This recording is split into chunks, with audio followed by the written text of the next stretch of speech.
नमस्कार दोस्तों, civil study channel में आप सभी का स्वागत है। हम उत्तराखंड टेस्ट सीरीज डिस्कस कर रहे थे। आज टेस्ट नंबर 20 है। आते हैं फर्स्ट क्वेश्चन पर।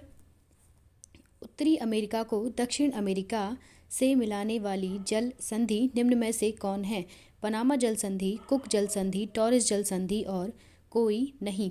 तो जो राइट ऑप्शन है दोस्तों वो है पनामा जल संधि द्वारा जो है वो उत्तरी अमेरिका को दक्षिण अमेरिका से मिलाया जाता है तथा ये प्रशांत महासागर को जो है वो अटलांटिक महासागर से जो है वो जोड़ती है, कनेक्ट करती है। ठीक है,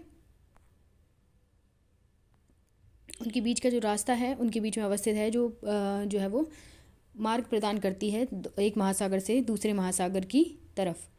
आते हैं नेक्स्ट क्वेश्चन पर। अखिल भारतीय ट्रेड यूनियन की स्थापना किस वर्ष की गई थी? 1920, 1924, 1919 या फिर 1921। तो जो राइट ऑप्शन है दोस्तों वो है 1920 में अखिल भारतीय ट्रेड यूनियन की स्थापना की गई थी तथा इसकी स्थापना जो है वो किसके द्वारा की गई थी? NM जोशी जी के द्वारा। ठीक है, जो इसके प्रथम अध्यक्ष थे वो लाला लाजपत राय थे। इसी के साथ आते हैं नेक्स्ट क्वेश्चन पर। अफ्रीकी महाद्वीप का सबसे बड़ा देश कौन सा है? अल्जीरिया, मेयोटा, नाइजीरिया, दक्षिण अफ्रीका। तो जो राइट ऑप्शन है दोस्तों वो है ऑप्शन ए, अल्जीरिया दक्षिण अफ्रीका का सबसे बड़ा देश है, जबकि मेयोटो जो है वो सबसे छोटा देश है। ठीक है, इसी के साथ आते हैं नेक्स्ट क्वेश्चन पर। निम्न में से किस अनुच्छेद के द्वारा विधान परिषद की स्थापना तथा समाप्ति का प्रावधान किया गया है? ऑप्शन ए अनुच्छेद 168, 169, 162 या फिर 166। तो जो राइट ऑप्शन है दोस्तों वो है 169, ऑप्शन बी राइट ऑप्शन है। इसी के द्वारा जो है वो विधान परिषद की स्थापना तथा समाप्ति की जाती है। ठीक है, और जो विधान परिषद होती है वो राज्य विधानमंडल का उच्च सदन होता है दोस्तों। ठीक है, और विधानसभा जो होती है वो निम्न सदन होता है और विधान परिषद जो है वो उच्च सदन होता है। और वर्तमान में केवल 6 राज्यों में ही जो है वो यह राज्य विधान परिषद जो है वो विद्यमान है। इसी के साथ आते हैं नेक्स्ट क्वेश्चन पर। निम्न में से किसे अनुवांशिकी का पिता कहा जाता है? ठीक है, Gregor Johan Mendel, William Watson, William Johannes या फिर चार्ल्स डार्विन। तो जो राइट ऑप्शन है दोस्तों वह option A, Gregor Johan Mendel को अनुवांशिकी का पिता या फादर ऑफ जेनेटिक्स कहा जाता है। ठीक है, और अन्य जो ऑप्शन दिए गए हैं उनके बारे में भी एक बार जान लेते हैं। ठीक है, जो ग्रेगर जोहान मेंडल थे वो उन्होंने 1822 में जो है वो ये अनुवांशिकी का जो है सिद्धांत वो दिया था। ये कहाँ के हैं? ये ऑस्ट्रेलिया से बिलोंग करते हैं। इसी के साथ अन्य ऑप्शन है उनके बारे में जान लेते हैं। विलियम वॉटसन को अनुवांशिकी शब्द का जन्मदाता कहा जाता है तथा विलियम जोन्स जो हैं उन्हें जीन शब्द का जन्मदाता कहा जाता है। जीन शब्द का जन्मदाता है विलियम जॉनसन और विलियम वॉटसन जो है वो अनुवांशिकी शब्द के जन्मदाता हैं। ठीक है, इसी के साथ हम अन्य नेक्स्ट क्वेश्चन पर आते हैं। निम्न में से चूहों या माउस में गुणसूत्रों की संख्या कितनी होती है? ऑप्शन ए 40, 42, 44 या फिर 46। तो जो राइट ऑप्शन है दोस्तों वो है 40। चूहों या फिर माउस में जो है वो गुणसूत्रों की संख्या जो होती है वो 40 होती है, जबकि रैट या माउस में जो है वो गुणसूत्र की संख्या रैट या फिर चूहा या रैट में जो गुणसूत्रों की संख्या होती है दोस्तों वो 42 होती है और 46 गुणसूत्रों की जो संख्या होती है वो मनुष्यों में होती है। ठीक है, मनुष्य में या फिर ह्यूमन में होती है। नेक्स्ट क्वेश्चन पर आते हैं। ज्ञानपीठ पुरस्कार से सम्मानित प्रथम व्यक्ति निम्न में से कौन है? श्री शंकर कुरूप, सत्येंद्र नाथ टैगोर, रविंद्रनाथ टैगोर या हजरत मोहानी। तो जो राइट ऑप्शन है दोस्तों वो है ऑप्शन ए, श्री शंकर कुरूप को ज्ञानपीठ पुरस्कार से सम्मानित किया गया था, प्रथम ज्ञानपीठ पुरस्कार से। ठीक है, इसी के साथ हम अन्य ऑप्शन के बारे में जान लेते हैं। सत्येंद्र नाथ टैगोर जो हैं उन्होंने ICS की परीक्षा देने वाले जो है वो पास करने वाले प्रथम व्यक्ति हैं।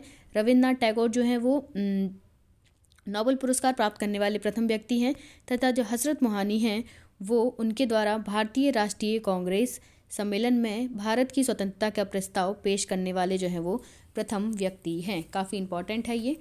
ठीक है, इसी के साथ आते हैं नेक्स्ट क्वेश्चन पर। अंतर्राष्ट्रीय ओलंपिक समिति की सदस्य बनने वाली प्रथम भारतीय महिला हैं? नीता अंबानी, सानिया मिर्ज़ा, दीपा कर्माकर या साक्षी मलिक। तो जो राइट ऑप्शन है दोस्तों वो है नीता अंबानी, जो है वो प्रथम भारतीय महिला हैं जो अंतर्राष्ट्रीय ओलंपिक समिति की सदस्य रह चुकी हैं। ठीक है, इसके साथ ही हम अन्य ऑप्शंस के बारे में जान लेते हैं दोस्तों। WTA, ठीक है, WTA टेनिस टूर्नामेंट जीतने वाली प्रथम महिला सानिया मिर्जा हैं। ठीक है, इसी के साथ ओलंपिक में जिम्नास्टिक स्पर्धा क्वालिफाई करने वाली प्रथम महिला जो है वो दीपक कर्माकर हैं। ठीक है, और साक्षी मलिक जो हैं वो इन्होंने जो है वो ओलंपिक महिला कुश्ती में जो है वो कांस्य पदक प्राप्त करने वाली प्रथम भारतीय महिला हैं। साक्षी मलिक जो है वो संबंधित हैं कुश्ती से, और इन्होंने प्रथम जो है वो कांस्य पदक जीता है कुश्ती में। ठीक है, और 2016 के रियो ओलंपिक में इन्होंने ये पदक जीता था।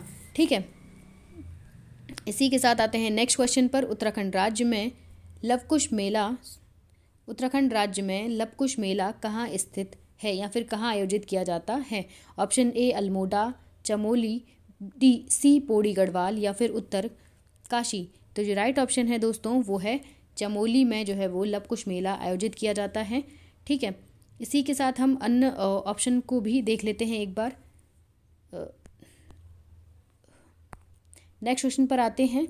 भारत का पहला मॉस गार्डन, ठीक है, ये मॉस है, ये मांस नहीं है, ये मॉस है। ठीक है, मॉस गार्डन कहाँ पर स्थित है? नैनीताल, हल्द्वानी, देहरादून या फिर चमोली। तो जो राइट ऑप्शन है दोस्तों वो है ऑप्शन ए नैनीताल में ये मॉस गार्डन स्थित है और इसे नवंबर 2020 में उद्घाटित किया गया है। इसी के साथ आते हैं हम नेक्स्ट क्वेश्चन पर। ठीक है, निम्न में से कौन सा मेला देहरादून जिले का प्रसिद्ध मेला है? ए झंडा मेला, चंद्रबदनी मेला, कुंभ मेला या उर्स मेला। ठीक है, तो जो राइट ऑप्शन है दोस्तों जो देहरादून का प्रसिद्ध मेला है वो है झंडा मेला। और अन्य 3 ऑप्शन के बारे में जान लेते हैं। चंद्रबदनी मेला जो है वो टेहरी जिले का मेला है। ठीक है, टेहरी जिले का प्रसिद्ध मेला है। और कुंभ मेला और उर्स मेला जो है वो हरिद्वार के प्रसिद्ध मेले हैं। ठीक है, इनसे जुड़े हुए काफ़ी बार क्वेश्चन पूछे जाते हैं तो उन्हें याद में रखिएगा। इसी के साथ आते हैं हम नेक्स्ट क्वेश्चन पर। उत्तराखंड राज्य में सबसे कम घनत्व वाला जिला कौन सा है? ए हरिद्वार, नैनीताल, पौड़ी गढ़वाल, उधम सिंह नगर। तो जो राइट ऑप्शन है दोस्तों वो है हरिद्वार, जो है वो सबसे कम घनत्व वाला जिला है। ठीक है, इसी के साथ हम अन्य ऑप्शंस भी देख लेते हैं एक बार। जो नैनीताल है दोस्तों, नैनीताल जो है वो अति सघन वन वाला जिला है, अति सघन वन वाला। और पौड़ी गढ़वाल जो है वो सबसे ज़्यादा सघन वन वाला जिला है। ठीक है, ये है अति सघन वन वाला जिला और ये है सबसे अधिक सघन वन वाला जिला। ठीक है, और उधम सिंह नगर जो है वो सबसे कम वनावरण वाला जिला है। Thank you for watching. अगर आपको हमारे द्वारा दिए हुए क्वेश्चन अच्छे लगे हों तो चैनल को लाइक कीजिए, शेयर कीजिए और सब्सक्राइब कीजिए।